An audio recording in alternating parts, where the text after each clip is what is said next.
তো সকাল সকাল আমি কিন্তু রান্না করতে এসে কি বানিয়ে ফেলেছি দেখো, আমি সকালবেলায় মোয়া বানিয়ে ফেলেছি এক থালা। আর ছেলে আজ কদিন ধরেই বলছে মা মোয়া বানাও, তো ঘরেও খেজুরে গুড় ছিল খানিকটা, তো সেই গুড় দিয়ে আজ কেমন করে মোয়া বানাই তোমাদেরকে দেখাবো চলো।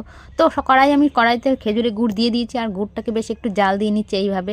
তারপরে এরকম এক প্যাকেট মুড়ি আস্তে আস্তে আস্তে আস্তে গুড়ের ভেতর দিচ্ছি, আর এদিকে ছেলে বলছে মা আমাকে একটু জাল দেওয়া গুড় দাও না।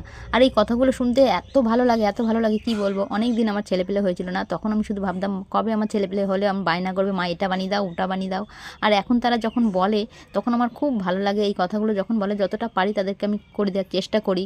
তো তারপরে এরকম তো সব গুড় দিয়ে আর মুড়ি দিয়ে মিশিয়ে তারপরে এরকম ছোটো ছোটো ছোটো করে এরকম পাকি পাকি। আর এদিকে আর একটা ছেলে বলছে মা আমাকে একটা মানে বানাতে বানাতে না বানাতেই বলছে আমাকে দাও, তো তাকেও একটা দিয়ে দিলাম।